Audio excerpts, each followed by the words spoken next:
Hi there, welcome back to my channel. I'm Doris Ujage and my one word is do.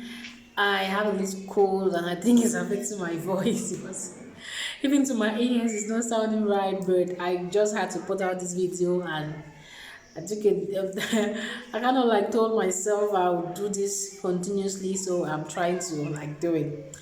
So, welcome to my channel. We talk about financial and personal development. If that's something you're interested in, then stick around. Don't forget to like, subscribe, and share the video because I'm sure somebody somewhere will be interested. So I do my best to try to put the financial development things I learn to my context here in Cameroon, because there are a lot of things that you read are from the US, from Britain, from abroad. Like there is no something in Cameroon that you can like really look at and say this person did this and it worked, this person did this and it worked. So that's basically what I'm trying to do. And if you are out there and you have an idea on these things, please leave a comment so that we can help ourselves.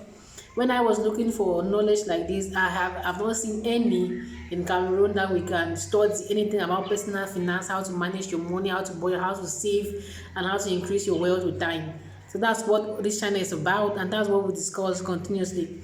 So we talked last time, the last part videos were the 3 series videos, and we talked about how to budget your money and the different types of budgeting schemes that are there.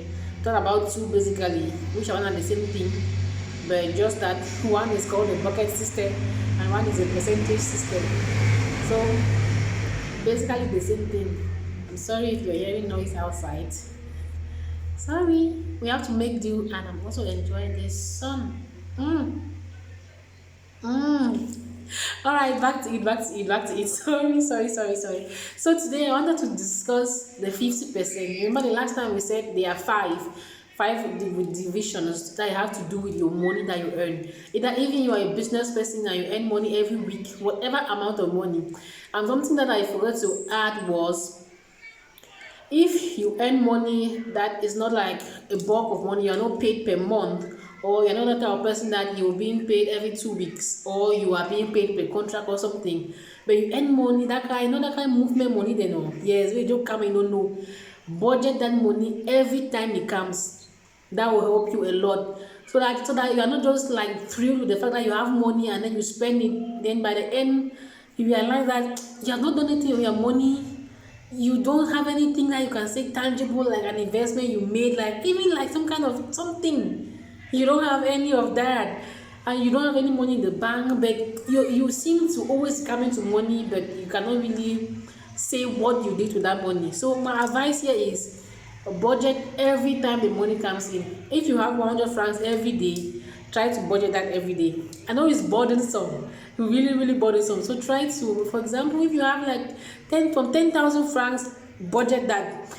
Do the whole 5 group division. You do the 50% for necessity, you do the 20% for your long-term saving, you do the 10% for your education, you do 10% for play, you do 10% for free will, right? Like do it in that short interval. That way you are accountable. There's just that feeling that you have that you are accountable for the 100k that came in. You are accountable for this. Like sometimes you just sit and you look at, you think last week I get 100, I did to me.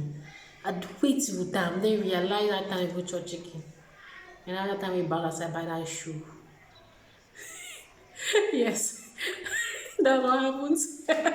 So you realize that you don't do anything with the money, and you really cannot say what happens to the money. But this way, budgeting your money and everything, you know what happens to the money, and you are like, you're kind of in control of your finances in some way.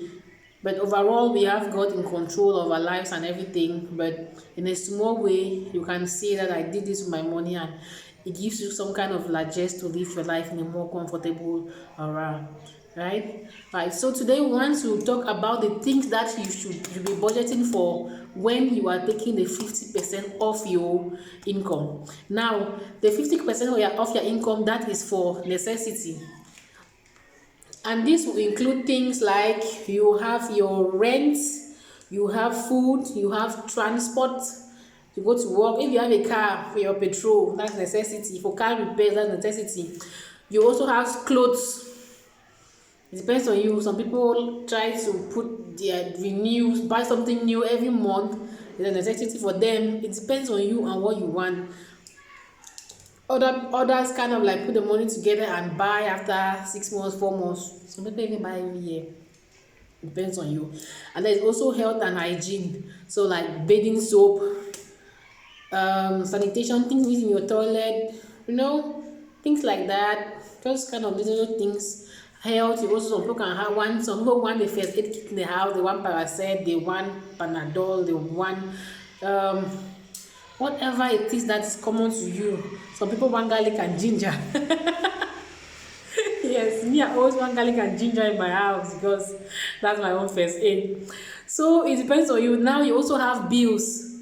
You have your bills to pay. So this is what makes up your 50% of your income, right? So when you get your money at the end of the month or at any period when you have an amount of money that you want to budget, always take 50% off for these items. And there are many other items that cannot really relate right now, but you in your condition, you decide what is a necessity to you. As the name sounds, 50% of your income for necessity. So you get to decide what is necessary to you, what is your necessity at the point in time.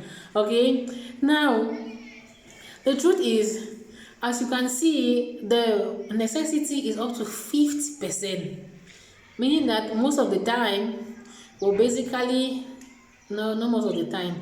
Truth is, you are going to work so that you can eat and live in a house and be healthy.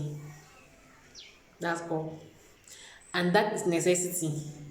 So you go to work, so you work money, or you get a job, or whatever you want to do to earn money, is so that you can live in a house, eat, and be healthy. Being healthy includes you dressing up. You cannot allow yourself to be affected by cold, by temperature, and everything. So you have to dress up. So that's necessity. You have to live in a house. They live in a house, you need to pay rent and pay bills. That's a necessity. So these are the core of a necessity. Now, if you are in a stage in your life where you are leaning more on saving, we'll talk more in the next video about what to do with your 20% that you save. Now we are talking about the 50%. What is it? How should we spend this money? Now let's go back. If you are more in the stage of your life where you are weighing more towards the saving side, right? It's okay to cut down this 50%. Some people can cut it down. Where am I going far? I have cut this down to almost 20% of necessity in some months. There are some months that, like if for example this month I buy like food in bulk. I have a bag of rice, I have my gari, I have some basic necessity, I have my flour. In fact, if I have flour and sugar in my house, red small salt. If it's a month that is of operation saving, I have a goal to hit that I need. I don't I'll just be frying pancake. I come up from work and fry pancake and eat.